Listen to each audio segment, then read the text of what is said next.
Yo, what is up, everyone? Welcome back to a brand new video. And today we see the craziest trade of the offseason so far. Dejounte Murray of the San Antonio Spurs is going to be shipped to Atlanta to play next to Trae Young. Atlanta is going to be sending away 3 first-round picks.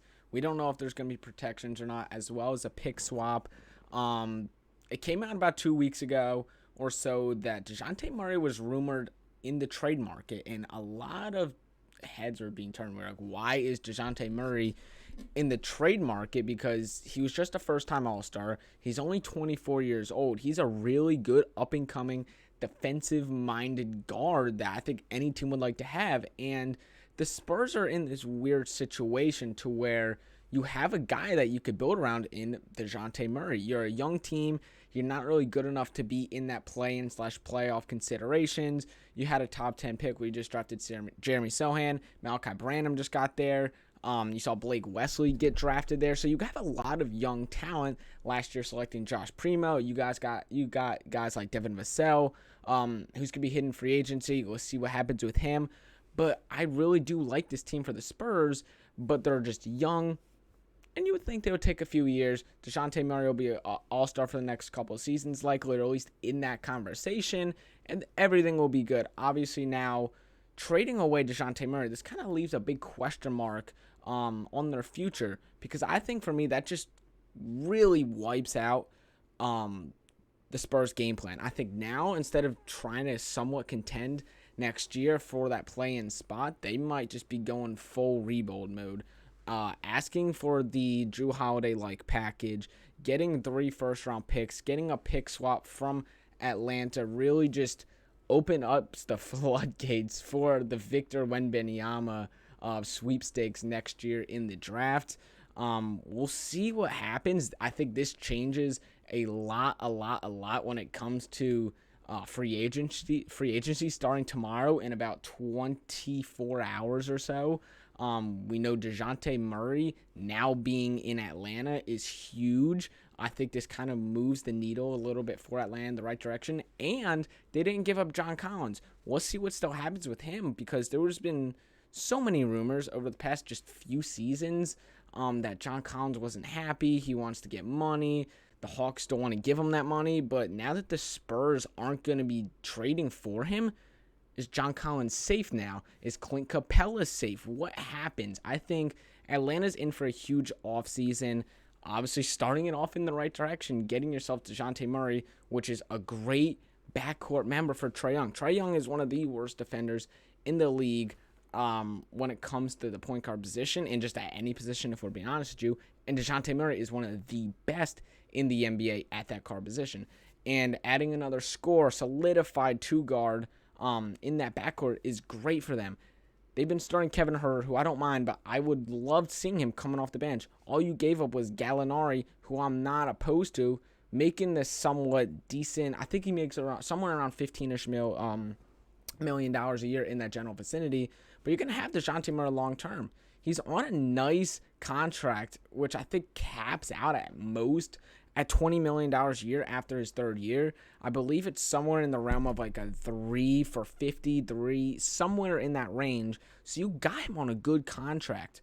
And I think you're going to have a really, really nice team. I think you're going to go back from being a fringe, terrible, mediocre sort of playoff team, being the AC, losing in 5 games against Miami.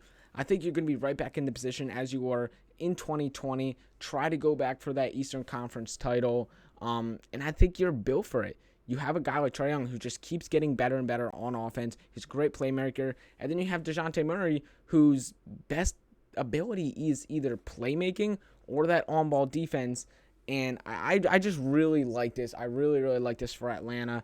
The Spurs, again, it is going to be a weird sort of predicament. What are they going to do? I just want to look at my phone, make sure I'm not missing anything. We do have the official details on the picks. So it's going to be a 2023 first-round pick via Charlotte. I believe that is going to be unprotected. So I would assume that somewhere in probably the 12 to 18-ish sort of range. I think Charlotte could be a decent team again next year. I think they'll be on the verge of the playoffs again in the play-in. So I think you'll have a pick somewhere in that vicinity. and then their own picks from 2025 and 2027, and then the Spurs will get the picks up in 2026.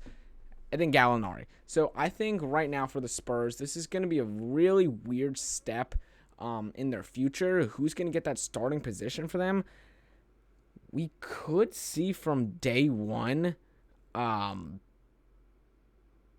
going to be, I don't know. Like, is Josh Primo going to come in and get the starting role from day one? I know they got Romeo Langford on that team this past season. I think this is huge also for Chicago because the Bulls' number one landing spot for Zach LaVine, if not Chicago, at the moment by Vegas was San Antonio. And I think with Dejounte Murray being gone, that just is huge because I don't think he's going to want to go to a terrible Spurs team when you can just get that bag in Chicago, stay around people, stay around the situation you already know. There's no need to do anything different. So I think this really just opens up a lot for the Spurs as well as the Atlanta Hawks. We'll likely be seeing a lineup next year of a Trae Young / Dejounte Murray. I would assume that Murray plays the 2, and they just let Trae Young play his normal point guard position. However, in positionless basketball nowadays, it really doesn't make a difference. But yeah, I think it'll be Trae Young, Dejounte Murray. You'll probably have DeAndre Hunter at the 3 with John Collins at the 4 and then Clint Capella at the 5. That's if no big moves happen. However, I do think Clint Capella might be on his way out, and they might go for the Onyeka Okongwu route because I am a big fan of Onyeka Okongwu. However, at the same time, just bringing in a guy that kind of another all-star, you now have 2 all-stars on your team. This might push them over that little hump that they needed to where they're like, I think we're going to be a good team. A good team again. We don't need to trade away Clint Capella. But yeah, if you guys enjoyed this video, let me know down in the comment section below. I think this is a great start to free agency. We also found out more recent news recently that James Harden is opting out of his player option and becoming an unrestricted free agent. This will likely help Philly create cap space to try to sign another player like a potentially Bradley Beal, who also opted out of his player contract. So James Harden, Bradley Beal are now on the open market. Zach LaVine obviously being there. So we got a lot of big names. It's going to be shaping up to be a huge next few days in the NBA. I am definitely going to be keeping you guys updated with the videos. Expect either a bunch of little videos similar to like this for big free agent signings or trades that go on, or I might just do one big video recapping every single trade that went on. But yeah, if you guys enjoy this video, please leave it a like, and I will see you guys most likely tomorrow with some free agency / NBA news. I'll see you guys in the next one. Peace.